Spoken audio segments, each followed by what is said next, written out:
জননী জন্মভূমি স্বৰ্গতপি গৰিয়সী।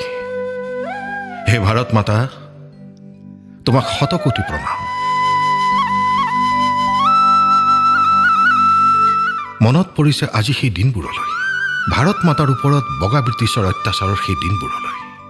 ব্ৰিটিছৰ অত্যাচাৰ, অবৰ্ণনীয় নিৰ্যাতন, কুটিল ষড়যন্ত্ৰ আৰু অপশাসনৰ কলীয়া ডাৱৰ আঁতৰাই আদৰি আনিলে স্বাধীনতাক।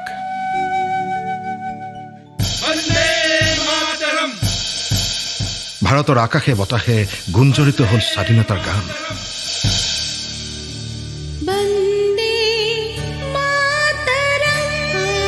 এদিন দুদিন কৰি স্বাধীন ভাৰতে অতিক্ৰম কৰিলে ৭০টা বছৰ। স্বাধীনোত্তৰ ভাৰতৰ এই ৭০টা বছৰত অধিকাংশ সময়ে শাসনৰ বাগজুৰিত নিজৰ হাতৰ মুঠিত ৰাখি কংগ্ৰেছ চৰকাৰে চলাই গ'ল দুৰ্নীতি ভ্ৰষ্টাচাৰৰ অবাধ ৰাজত্ব।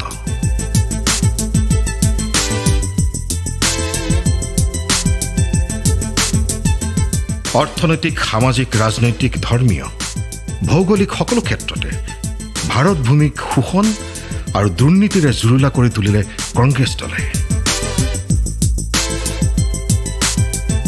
ভাৰত ভূমিৰ প্ৰত্যেকগৰাকী জনতাই কংগ্ৰেছৰ শোষণ আৰু বঞ্চনাৰ শাসনৰ পৰা পৰিত্ৰাণ পাবৰ বাবে জনালে প্ৰাৰ্থনা। এটি নতুন সূৰ্যৰ বাবে হাহাকাৰ কৰি উঠিল প্ৰতিজন ভাৰতীয়ৰ হৃদয়। আকাশ জুৰি নিনাদিত হ'ল এক নতুন ৰাঙলী সূৰুজৰ আহ্বান।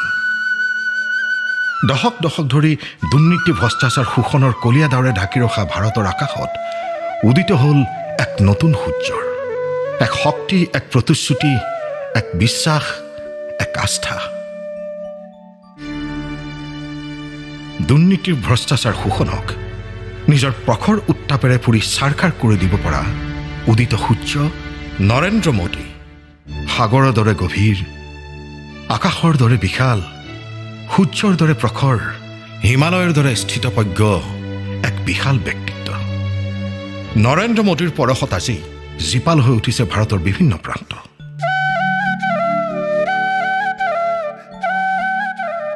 শ্যামলী আয়ু আজি অধিক সতেজ আৰু জীপাল হৈ উঠিছে নৰেন্দ্ৰ মোদী নামৰ এই জাক দুৰন্ত বতাহৰ বাহ লাগি। সাহসৰ অন্য এক নাম নৰেন্দ্ৰ মোদী। দেশ মাতৃৰ বাবে সদা প্ৰস্তুত, দেশৰ জনতাৰ অন্তৰৰ জুইকুৰাক নিজৰ অন্তৰৰ জুই বুলি ভাবা মোদীজীয়ে সেইবাবে সিংহৰ দৰে গৰজি উঠে। पुलवामा के बाद मैंने पब्लिकली कहा था कि जो आग देशवासियों के दिल में है वो आग मेरे दिल में भी है।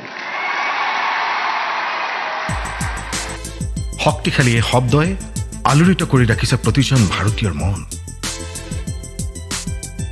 ধৰ্ম সম্প্ৰদায়, দুৰ্নীতি ভ্ৰষ্টাচাৰ উদ্ধত গৈ বিকশিত ভাৰতৰ সপোন দেখা মোদীজীৰ শক্তিশালী আহ্বানত আজি অহৰ্নিশে সেৱা আগবঢ়াই আহিছে ভাৰত মাতাৰ সুযোগ্য সন্তান, জাতীয় নায়ক সৰ্বানন্দ সোণোৱালদেৱ।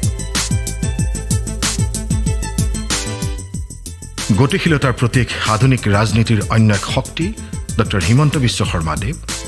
আৰু মোদীজীৰ সেৱাৰ আদৰ্শক জীৱনৰ মূল মন্ত্ৰ হিচাপে লৈ প্ৰতিটো মুহূৰ্ততে দলৰ সেৱা আগবঢ়াই অহা ভাৰতীয় জনতা পাৰ্টীৰ অসম প্ৰদেশৰ ৰাজ্যিক সভাপতি ৰঞ্জিত কুমাৰ দাসদেৱে।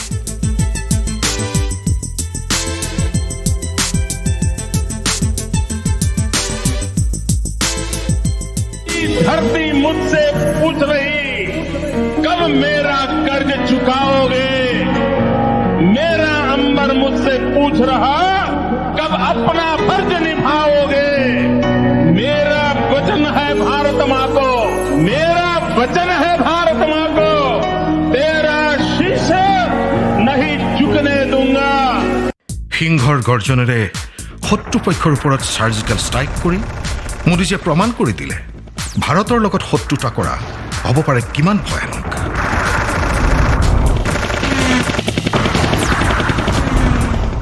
ৰাফেল বিমান, পাৰমাণৱিক অস্ত্ৰৰে ভাৰতক সজাই তুলি আজি মোদীজীয়ে প্ৰত্যাহ্বান জনাইছে বিশ্বৰ শক্তিশালী দেশসমূহ। আজি বিশ্বত ভাৰতবৰ্ষ থিয় হৈ আছে প্ৰখৰ সূৰ্যৰ দৰে, যি সূৰ্যৰ উত্তাপে এটা মুহূৰ্তৰ ভিতৰতে পুৰি ছাই কৰি দিব পাৰে শত্ৰুৰ অহংকাৰ। প্ৰতিটো ক্ষণতে ভাৰতবৰ্ষৰ বিকাশৰ সপোনে খেদি ফুৰা মোদীজীয়ে শক্তি আহৰণ কৰে লক্ষজন ভাৰতীয়ৰ দুচকুৰ সন্তুষ্টিৰ পৰা। सबका साथ, सबका विकास, सबका विश्वास। साथियों, सबका साथ सबका विकास ये सिर्फ एक नारा नहीं है, बल्कि ये सुशासन की आत्मा है। देश का कोई वर्ग, कोई व्यक्ति, कोई क्षेत्र अवसरों से वंचित ना रहे, यही प्रयास हमारी सरकार कर रही है।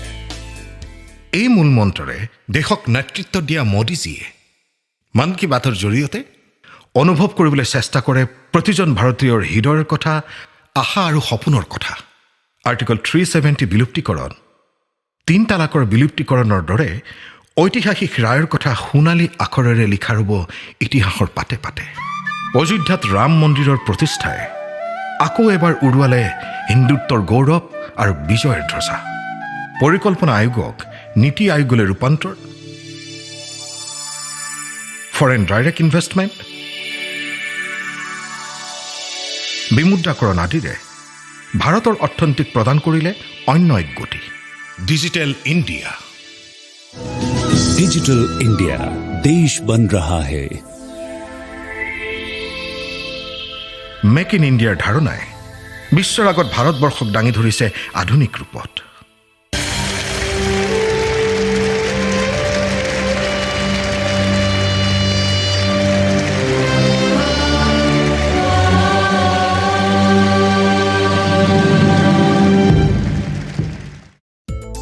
দুৰ্নীতি ভ্ৰষ্টাচাৰৰ বিপৰীতে শূন্য সহনশীল নীতি গ্ৰহণেৰে বিনাশ কৰিছে শোষণ আৰু দুৰ্নীতিৰ কলীয়া মেঘ।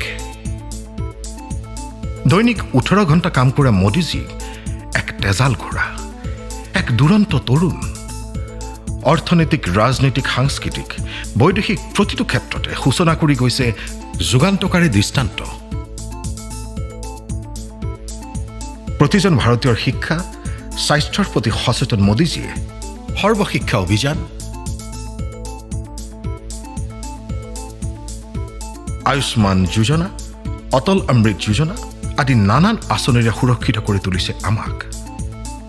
উজ্জ্বলা আঁচনিৰে সকাহ দিছে প্ৰতিগৰাকী ভাৰতীয় গৃহিণীক।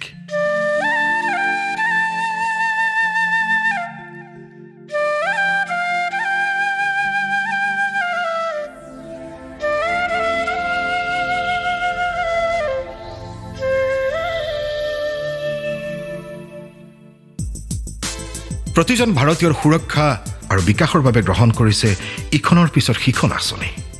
ভাৰত মাতাৰ সুৰক্ষা, ভাৰত মাতাৰ সেৱা, এয়াই জীৱনৰ ব্ৰত, এই উদীপ্ত সূৰ্যৰ। মোদীজীৰ এই জীৱন ব্ৰতকে আদৰ্শ হিচাপে আঁকোৱালি লৈছে অসমীয়াৰ সুযোগ্য সন্তান, অসমৰ ৰাজনৈতিক আকাশৰ ত্ৰিমূৰ্তি মাননীয় সৰ্বানন্দ সোণোৱালদেৱ, ডক্টৰ হিমন্ত বিশ্ব শৰ্মাদেৱ আৰু মাননীয় ৰঞ্জিত কুমাৰ দাসদেৱে। এই ত্ৰিমূৰ্তিৰ নেতৃত্বতে অসমৰ 42 লাখ কাৰ্যকৰ্তাই অহৰ্নিশে সেৱা আগবঢ়াই আহিছে ভাৰত মাতাৰ চৰণত।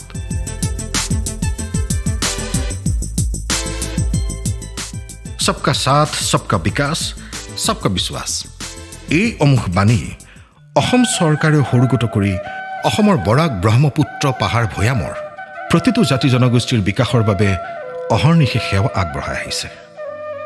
পুৰুষ, মহিলা, যুৱক, যুৱতী, বৃদ্ধ, শিল্পী, সাহিত্যিক, কৃষক, খেলুৱৈ, শিক্ষাৰ্থী সকলোৰে বাবে গ্ৰহণ কৰি আহিছে নতুন নতুন আঁচনি।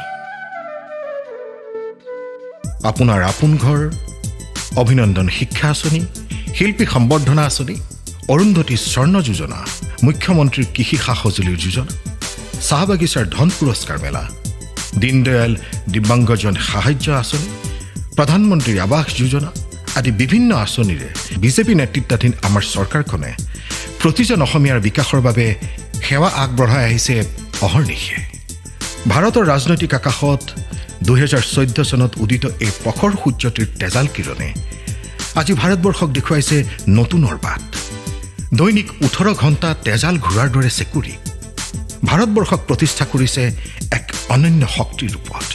প্ৰতিজন ভাৰতীয়ৰ সপোন, আশা, আস্থা, বিশ্বাস আৰু অদম্য সাহস, শক্তিৰ প্ৰতিভূ প্ৰখৰ সূৰ্য, বিশাল ব্যক্তিত্ব, ভাৰতৰ সৰ্বকালৰ সৰ্বশ্ৰেষ্ঠ প্ৰধানমন্ত্ৰী মাননীয় নৰেন্দ্ৰ মোদীৰ ৭০ বছৰীয়া উপজা দিনত আমি জনাইছোঁ সশ্ৰদ্ধ প্ৰণাম। তুমি জিলিকি থকা প্ৰখৰ সূৰুজৰ দৰে, তুমি বৈ থকা নিৰৱধি নৈৰ দৰে, তুমি বিয়পি থকা সুবিশাল আকাশৰ দৰে, তুমি সাহস, তুমি শক্তি, শতকোটি ভাৰতীয়ৰ তুমি এক সবল যুগ।